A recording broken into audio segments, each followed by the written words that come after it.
Assalamualaikum warahmatullahi wabarakatuh. Alhamdulillahirabbil alamin. Wal 'aqibatu lil muttaqin wa la 'udwana illa 'alal zalimin. Asyhadu an la ilaha illallah wahdahu la syarika lah wa asyhadu anna sayyidana Muhammadan 'abduhu wa rasuluh. Allahumma salli wa sallim ala sayyidina Muhammad wa ala alihi wa ashabihi ajma'in, amma ba'd. Hadirin hadirat jamaah salat maghrib dan para pendengar radio dimanapun berada yang dimuliakan Allah Subhanahu wa ta'ala, puji syukur kita kepada Allah Subhanahu wa ta'ala atas limpahan rahmat, nikmat dan karunia-Nya senantiasa dilimpahkan kepada kita, termasuk pada saat hari ini, pada detik ini masih diizinkan Allah untuk hadir ke rumah Allah yang mulia ini dalam rangka melaksanakan sholat secara berjamaah. Salawat beserta salam juga kita kirimkan ke haribaan Nabi mulia, Nabi besar Muhammad sallallahu alaihi wasallam, para sahabat yang telah berjuang bersama beliau, ulama-ulama tabi'in, tabi'in hingga akhir zaman. Hadirin hadirat jamaah salat maghrib dan pendengar radio yang dimuliakan Allah Subhanahu wa ta'ala,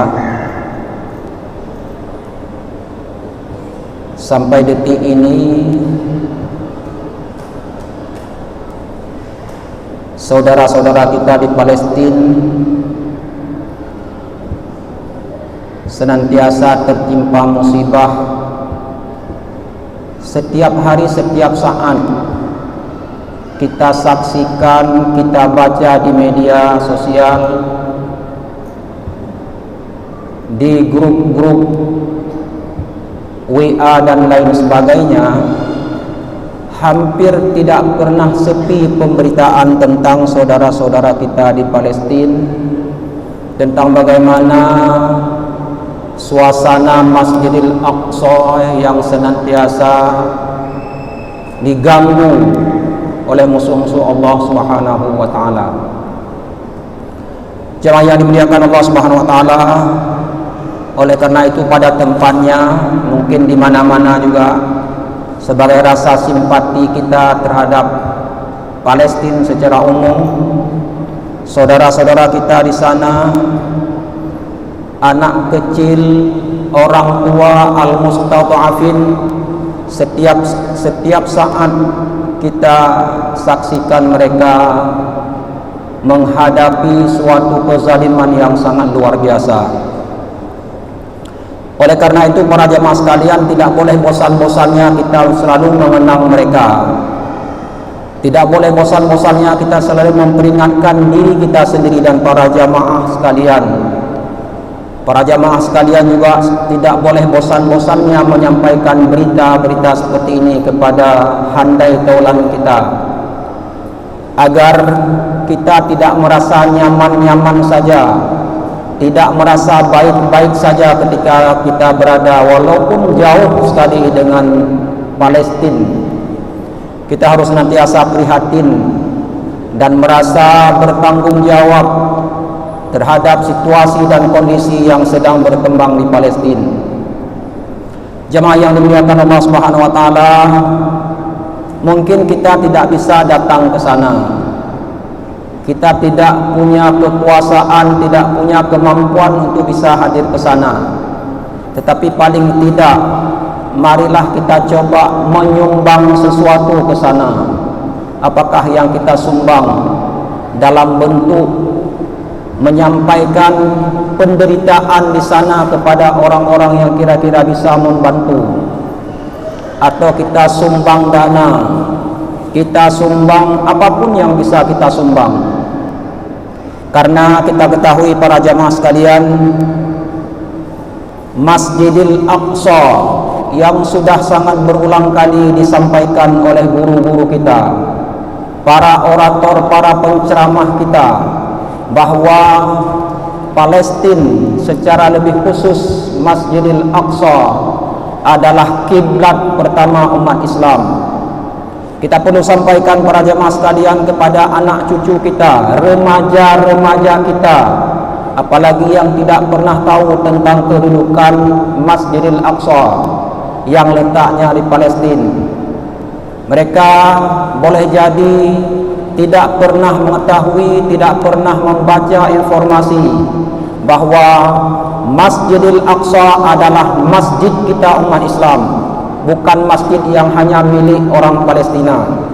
Baginda Rasulullah sallallahu alaihi wasallam dalam beberapa hadis disebutkan Nabi bersama para sahabat pada saat diwajibkan salat untuk pertama sekali salat 5 fardu, 5 waktu, itu arah yang dihadapi adalah Masjidil Aqsa.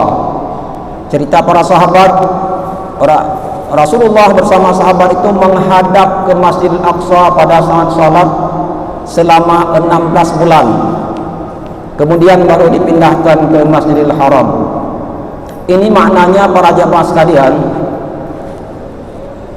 peranan ataupun kedudukan Masjidil Aqsa bagi umat Islam sangat-sangat penting.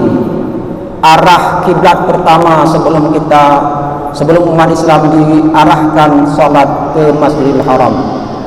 Jemaah yang dimuliakan Allah Subhanahu wa taala, Al-Qur'an dan hadis-hadis Rasulullah sallallahu alaihi wasallam telah memberikan gambaran kepada kita bagaimana kedudukan Masjidil Aqsa yang ada di Palestina dalam umat di agama Islam. Satu ayat yang hampir setiap penceramah mengulang-ulang, yaitu surat Al-Isra ayat pertama, A'udzubillahi minasyaitonir rajim. Subhanalladzi asra bi'abdihi lailan minal masjidil haram ilal masjidil aqsa alladzi barakna haulah, ila akhiril ayat. Jemaah yang dimuliakan Allah Subhanahu wa taala, ayat ini bercerita tentang baginda Rasulullah sallallahu alaihi wasallam saat di Isra Mi'rajkan dari Masjidil Haram ke Masjidil Aqsa. Maha suci Allah yang telah memperjalankan hambanya Nabi kita Nabi Muhammad sallallahu alaihi wasallam di malam hari, mulai dari Masjidil Haram sampai ke Masjidil Aqsa. Apa pelajaran penting yang kita ambil di sini para jamaah sekalian? Di sini dikatakan Allah Subhanahu wa taala, Masjidil Aqsa itu adalah alladzi barakna haulah.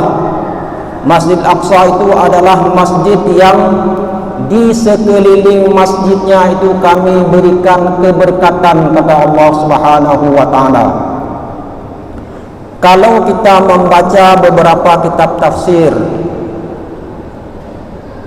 sama semua pendapat para ulama bahwa yang dimaksudkan keberkatan di sini adalah yuridu barakatid din wad dunya. Jadi dimaksudkan dengan keberkatan yang ada di seputaran Masjidil Aqsa itu adalah keberkatan baik yang sifat duniawi dan keberkatan yang sifatnya ukhrawi, keberkatan agama dan keberkatan dunia. Li'annahu muta'abbad al-anbiya min waqti Musa wa mahbatil wah. Para ulama tafsir kita memahami bahwa apa kemuliaan, apa keberkatan yang ada di Masjidil Aqsa atau seputaran Masjidil Aqsa adalah di tempat tersebut merupakan muta'abbad al-anbiya, tempat-tempat para nabi sebelumnya untuk menyembah Allah. Di sana sejak mulai waktu Nabi Musa alaihissalam. Jadi sejak Nabi Musa, Palestina itu sudah menjadi tempat beribadah. Wa mahbatul wah, dan Masjid Aqsa itu merupakan tempat turunnya wahyu Allah. Berapa orang para anbiya, para nabi di sana diturunkan wahyu oleh Allah Subhanahu wa taala. Oleh karena itu betapa mulianya sekitar Masjidil Aqsa tersebut. Wa huwa mahfufun bil anharil jariyati wal asjaril musmirah. Jadi Masjidil Aqsa itu adalah masjid yang diliputi oleh sungai-sungai yang mengalir di sekitarnya, wal asjaril musmirah, dan pohon-pohonan yang ada sekelilingnya. Dalam kitab tafsir juga dikatakan di seputaran Masjidil Aqsa pohon-pohonan selalu berbuah, airnya selalu jernih melingkari Masjidil Aqsa. Artinya pada saat itu Palestina itu adalah negara atau tempat yang subur makmur, subur dengan tumbuh-tumbuhan, dengan buah-buahan, dan manfaat yang ada di sana juga sangat luar biasa para jamaah sekalian. Dalam kitab tafsir Fathur Rahman fi Tafsiril Quran diterjemahkan arti berkat barakna haulahu itu adalah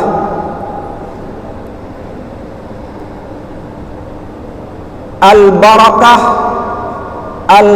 al-khairu wan nama wa sa'adah. Jadi keberkatan yang bersifat berbagai macam kebaikan, kebahagiaan, wa mubarakatullahi haulal masjidil aqsa hissiyatun. Jadi keberkatan yang diberikan Allah Subhanahu wa taala di Masjidil Aqsa itu sifatnya fisik. Artinya ada bentuk keberkatan yang sifatnya bisa dilihat, bisa dirasakan. Bija'alil ardi haulahu daimatus simar, dengan menjadikan bumi di seputarnya senantiasa berbuah, senantiasa subur. Jadi terus menerus Masjidil Aqsa dalam keadaan seperti itu. Kemudian juga mengandung makna maknawiyah. Jadi sifat keberkatan yang ada di seputaran Masjidil Aqsa itu ada yang sifatnya hissiyah, yang sifatnya fisik, dan ada yang sifatnya maknawiyah. Apa makna sifatnya maknawiyah? Bidafnil anbiya'i wassalihina fiha. Jadi yang sifatnya buah-buahan, sungai yang melingkarinya, airnya yang jernih. Juga yang maknawiyah di Masjidil Aqsa, seputaran Masjidil Aqsa itu di sana dikebumikan para anbiya wassalihin, dan ulama-ulama saleh ditempatkan di sana. Wa khassa Palestin bitaqdis, dan dikhususkan Palestina dianggap sebagai tempat yang suci. Sehingga para ulama mengatakan, para jamaah sekalian, walau lam yakun lahu minal fadilati ghairu hadhil ayah, seandainya tidak ada keterangan lain yang menyebutkan tentang keutamaan kelebihan Masjidil Aqsa selain dari ayat ini, selain dari ayat 1 surat Al-Isra, tidak ada misalnya keterangan lain yang menggambarkan bagaimana kedudukan Masjidil Aqsa, lakanat kafiyatan fih, maka ayat ini saja sudah sangat cukup memberikan penjelasan tentang betapa agungnya, betapa mulianya, betapa tingginya kedudukan Masjidil Aqsa tersebut. Li'annahu idza burika haulahu fal barakatu fihi mudha'afatan. Alasannya mengapa? Karena dalam ayat ini pada saat Allah mengatakan barakna haulahu, kami berkati di sekelilingnya, itu dikatakan di sini idza burika haulahu, apabila telah diberikan keberkatan di seputaran sekeliling Masjidil Aqsa, fal barakatu fihi mudha'afatun, maka dengan demikian keberkatan yang ada di sana berlipat ganda. Karena Allah Subhanahu wa taala tidak mengatakan keberkatan itu di depan masjid. Allah Subhanahu wa taala tidak mengatakan keberkatan Baitul Maqdis itu di belakang masjid, tidak mengatakan sebelah kanan masjid, dan tidak mengatakan sebelah kiri masjid. Tetapi malah Allah mengatakan haulah, di sekeliling masjid. Inilah yang dipahami oleh para ulama bahwa Masjidil Aqsa itu diliputi oleh berbagai keberkatan dari berbagai arah. Ini makna keberkatan yang dimaksud dengan yang ada di Masjidil Aqsa, yang karenanya kemuliaannya sangat luar biasa. Di sana tempat beribadahnya para anbiya, tempat diturunkannya wahyu, tempat dikebumikan para nabi sebelum Nabi Muhammad sallallahu alaihi wasallam. Itulah kemuliaan-kemuliaan, keberkatan-keberkatan yang ada di Masjidil Aqsa, para jemaah sekalian. Dalam kitab-kitab tafsir Mafatihul Ghaibi itu juga disebutkan adanya kesepakatan yang begitu agung tentang kemuliaan Masjidil Aqsa ini. Kemudian juga dalam beberapa kitab tafsir yang lain. Jemaah yang dimuliakan Allah Subhanahu wa taala, kemudian Masjidil Aqsa adalah masjid yang disucikan dari syirik dan dosa. Allah Subhanahu wa taala dalam surah Al-Maidah ayat 21 mengatakan, "Ya qaumi dukhulul ardal muqaddasah allati kataballahu lakum." Wahai kaumku, ini seruan Nabi Musa kepada kaumnya Bani Israel, masuklah kalian ke bumi Al-Muqaddasah. Bumi Al-Muqaddasah itu dikatakan dalam kitab tafsir At-Tabari, qala Abu Ja'far wa aulal aqwal fi dhalika bis-sawabi ayyuqal hiya al-ardul muqaddasah. Jadi para ulama berbeda pendapat tentang kemana disuruh masuk Bani Israel oleh Nabi Musa pada waktu itu. Ada yang mengatakan yang bermacam-macam. Lalu Imam Al-Qurtubi di dalam kitab tafsirnya mengatakan pendapat yang paling kuat dan yang paling benar bahwa tempat tersebut adalah Al-Ardul Muqaddasah. Itulah Masjidil Aqsa yang disebut-sebut dalam Al-Quran. Ibnu Katsir juga mendukung pernyataan ini dengan mengutip berbagai pendapat ulama. Karena asahul qaulaini hadhil baldah hiya Baitul Maqdis. Pendapat yang paling benar, negeri ini yang dimaksudkan ini adalah Baitul Maqdis. Kama nassa ala dzalika Suddi wa Rabi' ibnu Anas wa Qatadah wa Abu Muslim al-Asfahani wa ghairu wahid minal ulama. Seperti dikatakan oleh Suddi, Rabi' bin Anas, Qatadah dan Abu Muslim al-Asfahani.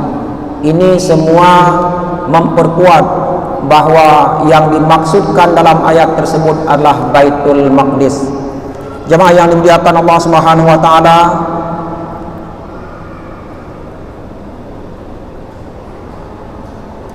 kemudian kita ketahui juga bahwa Baitul Maqdis itu termasuk salah satu masjid yang sangat dianjurkan kita umat Islam untuk bepergian ke sana dalam rangka melaksanakan ibadah, melaksanakan salat dan ibadah-ibadah lainnya.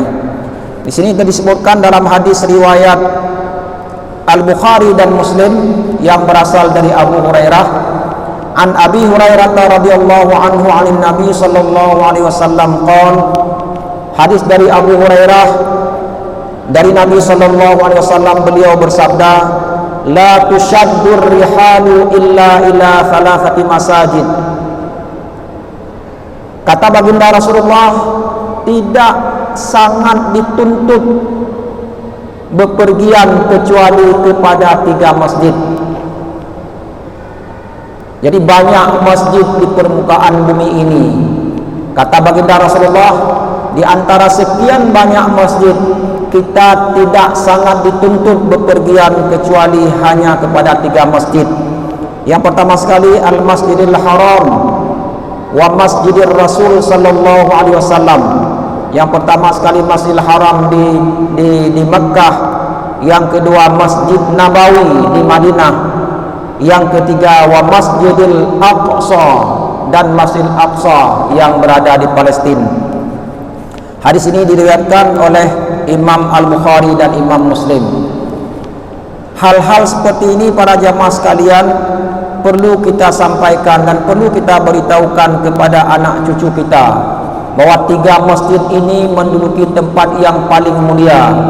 Dalam hadis-hadis lain malah disebutkan bahwa kelebihan melaksanakan salat di Masjidil Haram itu sampai 100.000 kali dibandingkan dengan masjid-masjid yang lain. Kalau kelebihan melaksanakan salat di Masjid Nabawi sampai 1000 kali melebihi dari masjid-masjid yang lain. Sedangkan melaksanakan salat di Masjidil Aqsa 500 kali melebihi dari masjid-masjid yang lain. Bahkan pada sebuah riwayat mungkin yang akan kita baca nanti juga ada yang mengatakan bahwa pahala yang diperoleh oleh orang yang melaksanakan salat di Masjid Aqsa sama seperti pahala yang diperoleh oleh orang yang melaksanakan salat di Masjid Nabawi, yaitu 1000 kali lebih dari masjid-masjid yang lain. Ini juga membuktikan betapa kita umat Islam dimintakan sedapat mungkin bisa hadir ke Masjidil Aqsa untuk dalam rangka melaksanakan ibadah salat kepada Allah Subhanahu wa taala. Lalu yang menyebutkan bahwa Masjidil Aqsa itu merupakan kiblat yang pertama seperti yang saya sampaikan tadi adalah hadis dari Anas, anna Rasulullah sallallahu alaihi wasallam kana yusalli nahwa Baitul Maqdis. Baginda Rasulullah sallallahu alaihi wasallam menurut diceritakan oleh Anas bin Malik, beliau melaksanakan salat ke arah Baitul Maqdis. Lalu pada saat itu turunlah firman Allah dalam surat Al-Baqarah, qad nara taqalluba wajhika fis samai falanwalliyannaka qiblatan tardaha fawalli wajhaka syatral masjidil haram. Jemaah yang dimuliakan Allah Subhanahu wa taala, asbabun nuzul, mengapa Allah menurunkan ayat ini? Karena pada saat baginda Rasulullah sallallahu alaihi wasallam melaksanakan salat menghadap Baitul Maqdis selama 16 bulan, baginda Rasulullah ketika itu rindu sekali, menginginkan dan mengharapkan kepada Allah kiranya arah melaksanakan salat dipindahkan ke Masjidil Haram.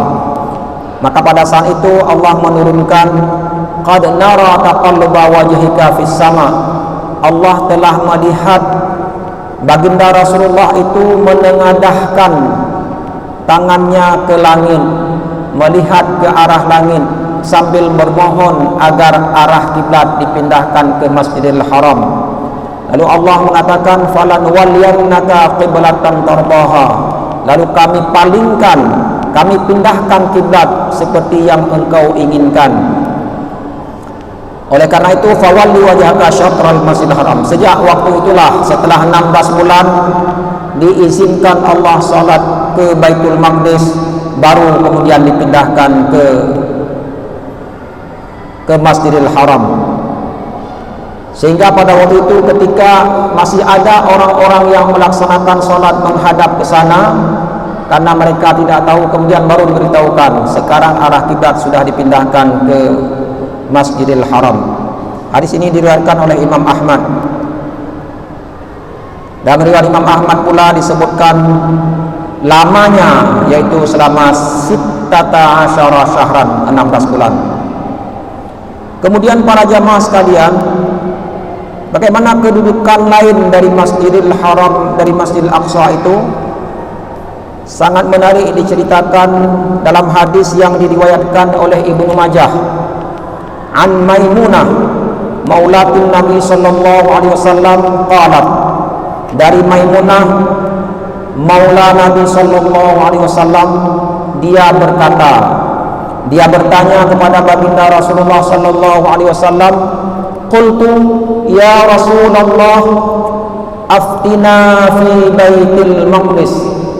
Jadi Maimunah maula Nabi sallallahu alaihi wasallam ini memintakan kepada baginda Rasulullah untuk diberikan pandangan Rasulullah tentang Baitul Maqdis, untuk diberikan fatwa oleh baginda Rasulullah tentang apa itu Baitul Maqdis, bagaimana kedudukan Baitul Maqdis di dalam Islam. Lalu baginda Rasulullah dalam hadis ini memberikan penjelasan, qala ardul mahsyar wal mansyar. Kata baginda Rasulullah, Baitul Maqdis yang ada di Palestina itu adalah tanah tempat berkumpulnya manusia di hari mahsyar, tanah tempat menyebarnya manusia di padang mahsyar. Jadi mahsyar dan mansyar. Mahsyar tempat berkumpul, dan dari sana pula nanti akan bertebaran kita-kita di hari akhirat nanti. Ini pandangan Rasulullah yang pertama ketika ditanya, apakah itu Baitul Maqdis?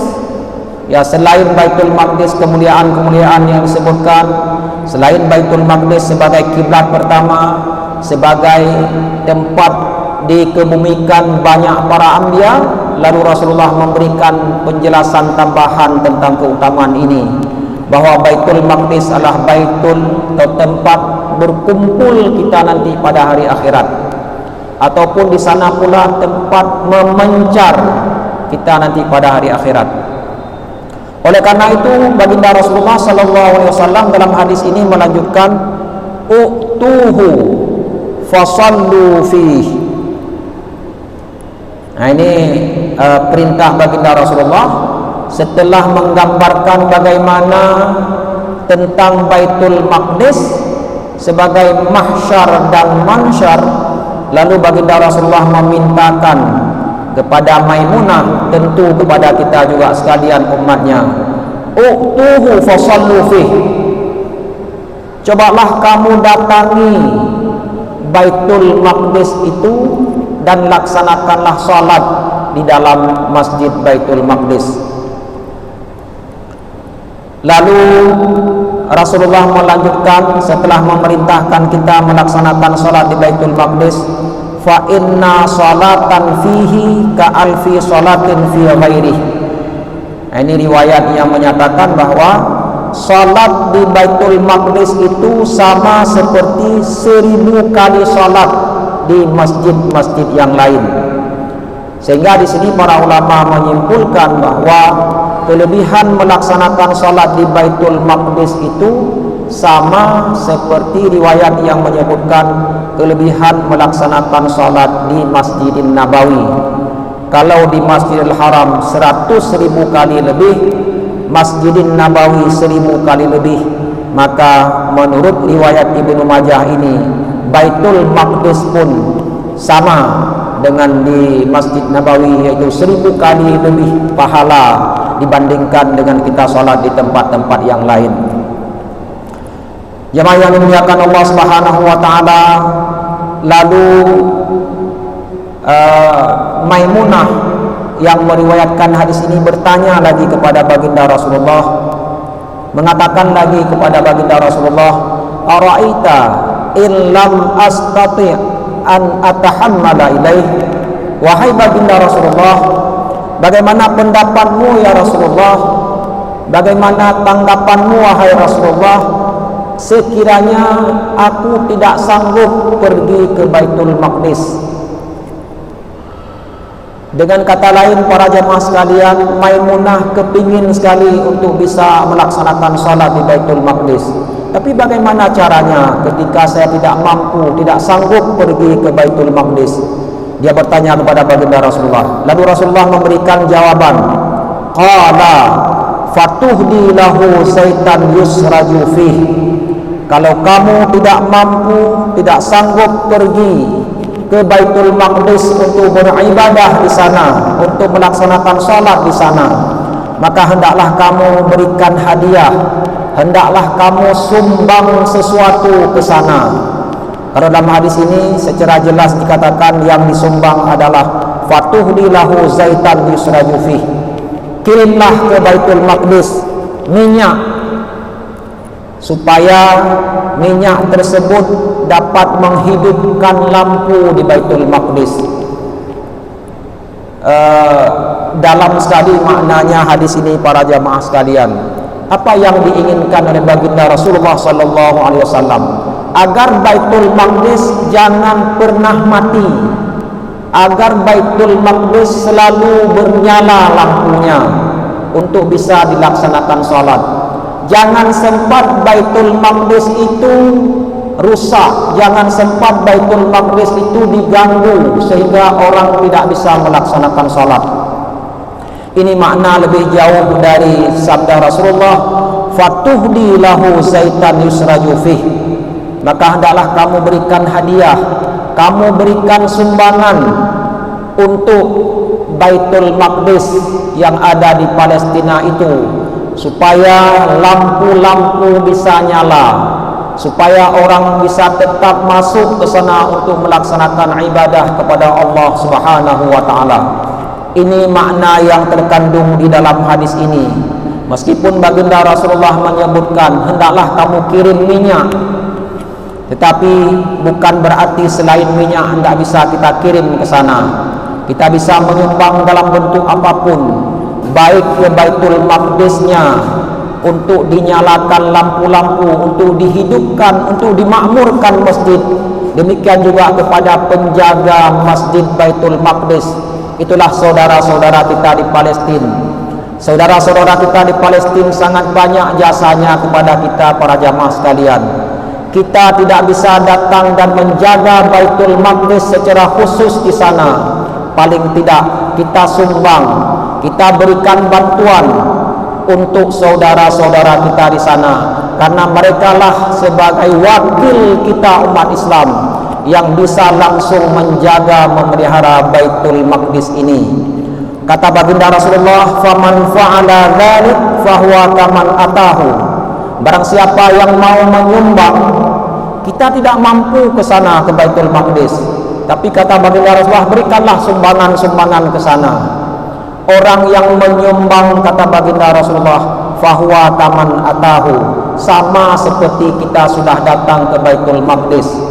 Dalam hadis yang dikutip oleh Imam Nawawi pada saat memberikan penjelasan terhadap hadis ini, beliau mengutip juga sebuah hadis riwayat Abu Daud. Yusraju fihi fa innahu man ahdalahu kaman kana kaman shalla fihi. Jadi kita sumbang, berikan sumbangan ke sana. Orang yang melakukan itu sama seperti kita sudah datang ke Baitul Maqdis untuk melaksanakan sholat para jamaah sekalian. Lalu sedikit catatan di sini mengakhiri tausiah kita pada malam hari ini, diberikan ketegasan di sini seperti yang dikutip oleh Imam Nawawi dalam kitab Al-Majmu'. Apa kata beliau? Kenapa Maimunah mengatakan, bagaimana ya Rasulullah sekiranya kami tidak mampu, tidak sanggup datang ke Baitul Maqdis untuk bisa kami laksanakan salat di sana? Dikatakan dalam hadis ini, wa kanatil biladu idzaka harban.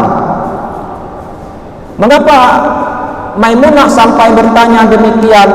Ternyata di sini diterangkan karena negeri Baitul Maqdis pada saat itu dalam kondisi berkecamuk perang.